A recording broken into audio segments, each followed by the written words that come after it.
प्रणाम करतानी हमरे परिवार कई जोश हमार उत्साह बढ़ा देत हो।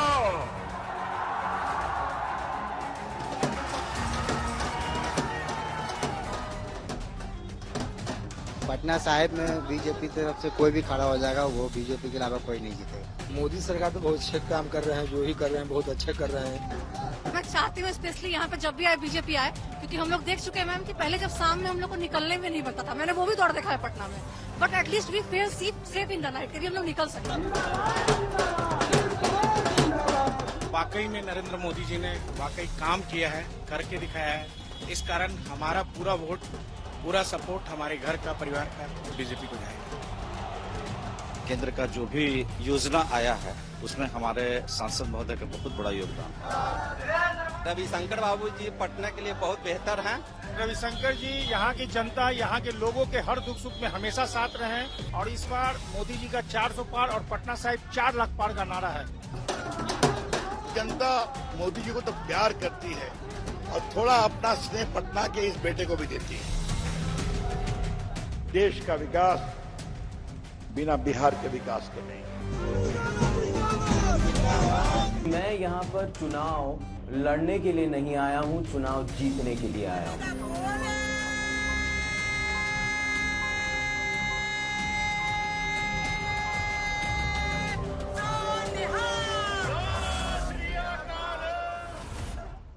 अब केवल एक चरण का चुनाव बाकी है, 7वें चरण का, और उसमें यूपी में वाराणसी की सीट भी है जहां से प्रधानमंत्री लड़ रहे हैं, तो यहां बिहार में पटना साहिब की भी सीट है जहां से रविशंकर प्रसाद जी लड़ रहे हैं। वैसे तो आमतौर पर धारणा ये रहती है कि पटना साहिब की सीट है, पटना की सीट है तो पूरी तरीके से अर्बन होगा, लेकिन हम एक गांव में हैं आपकी कंस्टिट्यूएंसी पे। अच्छा, इस दनियावा ये श्रीपतपुर गांव में मैं आपसे बात कर रहा हूँ, कितनी सुंदर हरियाली है।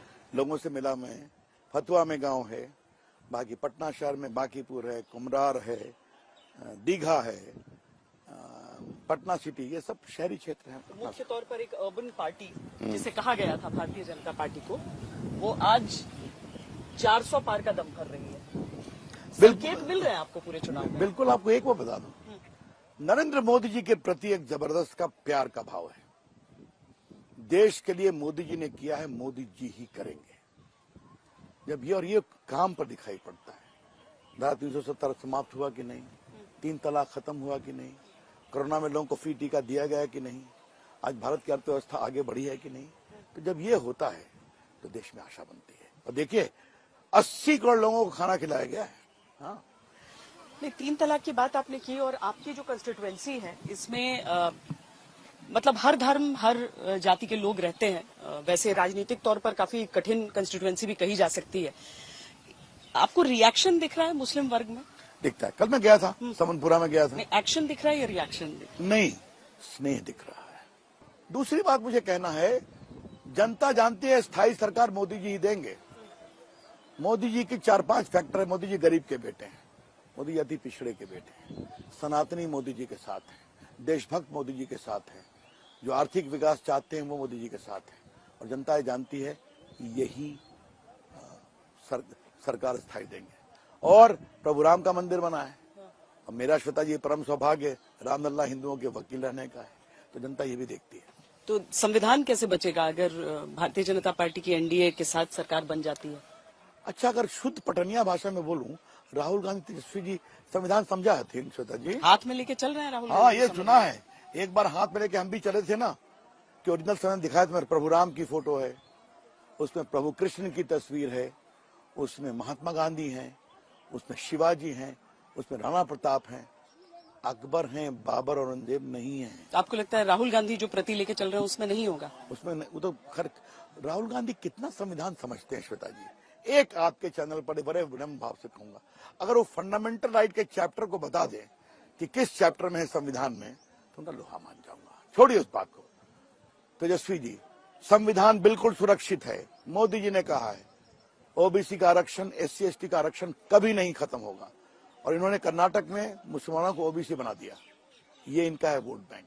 इन्होंने 3 तलाक का विरोध किया। महिला की बात करते हैं, छोड़ दीजिए। संविधान सुरक्षित है, सुरक्षित रहेगा। इन लोग का हताशा भरा ये नारा है, जानते हैं अब कुछ नहीं बचा तो संविधान लेके चल रहे हैं।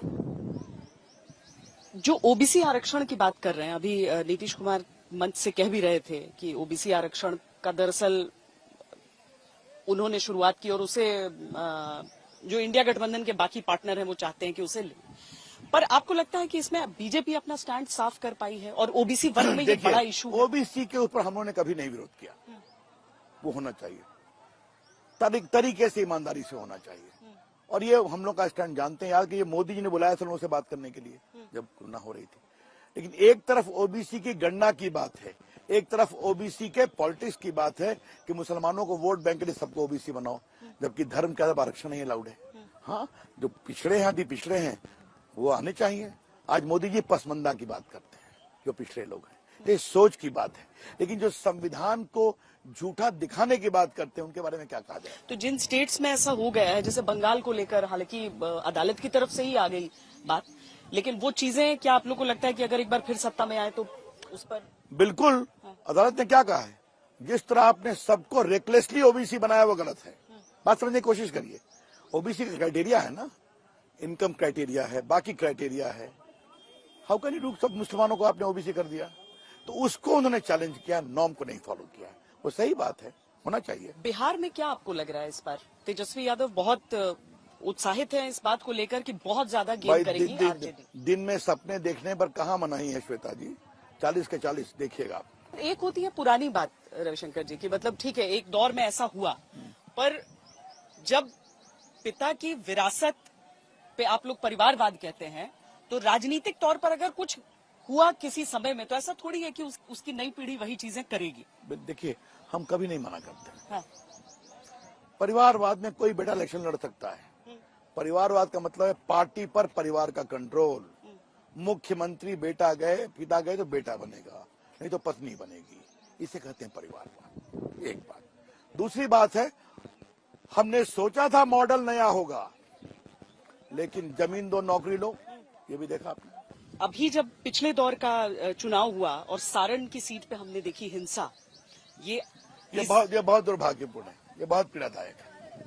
कौन गया बूथ पर, किसके साथ गया, कार्रवाई हो रही है। देख रहे हैं आप, कई उनके सिक्योरिटी वाले भी सस्पेंड हो रहे जो नहीं जाना चाहिए था। तो ठीक है, बिहार में एक समय हर चुनाव में हिंसा होती थी ना, बचपन में देखा होगा कितना मर्डर होता था, सब खत्म हो गया। चुनाव आयोग का अभिनंदन, ये ईवीएम का कमाल है। अब बैलेट पर छीने झपटे नहीं जाते। अब निश्चिंत रहिए और ठीक होगा, बढ़िया करेंगे। ये एक दुर्भाग्यपूर्ण घटना थी, शांति होगी, मुझे पूरा विश्वास है। चलिए हम आपके प्रचार वाले और इलाकों में चलते हैं आपके साथ। चलिए ठीक है, धन्यवाद।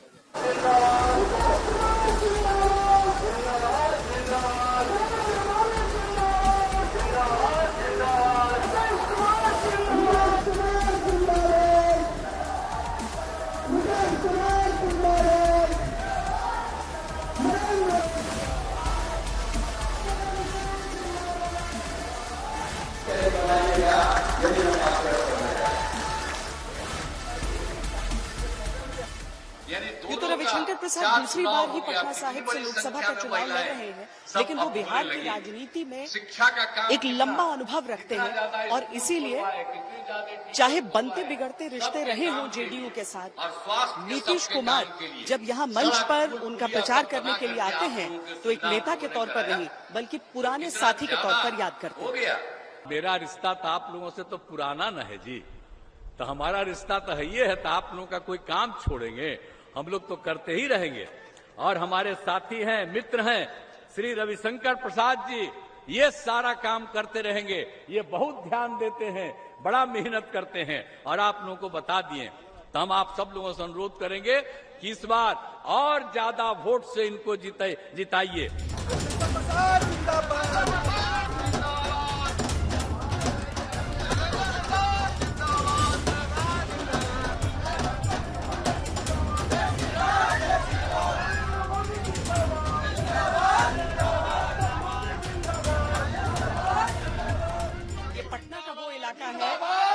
जो पानी भर जाने के कारण सुर्खियों में था और उसके बाद से बहुत सवाल पूछे गए थे कि आखिर यहाँ पर क्या किया जा रहा है उस व्यवस्था के लिए।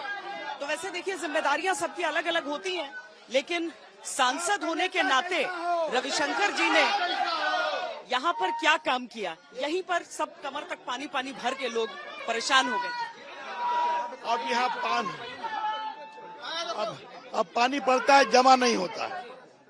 पानी पड़ता है, जमा नहीं होता है। पंप स्टेशन, नालों की सफाई, बगल में सैदपुर नाला उसको बनवा रहे हैं और बाकी काम कर रहे हैं। आपके जो विरोधी हैं वो आरोप लगाते रहे कि आप यहाँ से एब्सेंट रहे, मिसिंग इन एक्शन रहे। आपके विरोधी कहते रहे कि आप मिसिंग इन एक्शन रहते रहे। ऐसा है, बोलने वाले बोलते रहे, ना समझे वो अनाड़ी है। जब कोरोना हुई तो रविशंकर प्रसाद, अरुण सिन्हा खड़े हैं। पटना में बाढ़ आई थी तो हम लोग इतने पानी में घूम रहे थे कीचड़ को साफ कराने। तो वो होता है इन एक्शन। और पटना में मेट्रो लाए ना, पटना में आज गंगा जी का पुल बना ना, तो मेट्रो, वंदे भारत, अयोध्या लखनऊ के लिए, रांची के लिए, कलकत्ता के लिए मैंने बात कर ली है कि स्लीपर शुरू होगी वंदे भारत।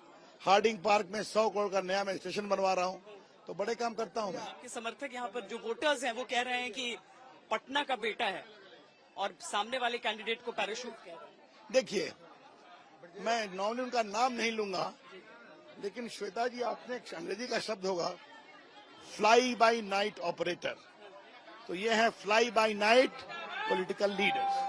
ठीक है, मैं यहीं पैदा हुआ, यहीं पढ़ा, यहीं जेपी मूवमेंट विद्यार्थी परिषद में काम किया, यहीं वकालत की।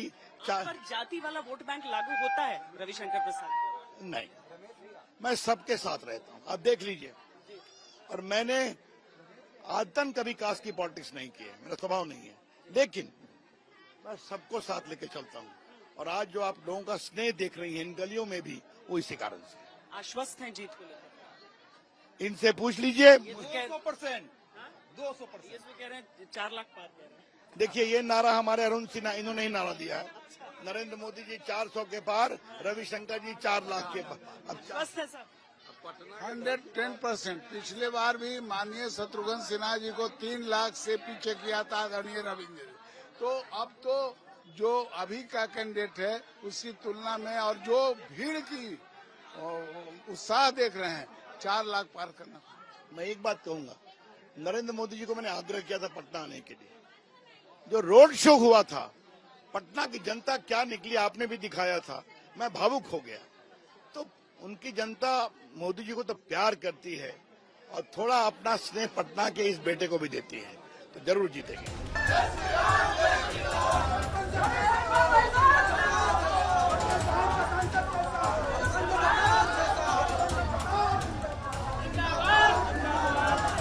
सीट सुपरहिट में पटना साहिब से आज के लिए इतना ही। कैमरा पर्सन सैयद मोहसिन के साथ मुझे दीजिए इजाजत। देश और दुनिया की बाकी खबरों के लिए आप देखते रहिए आज तक।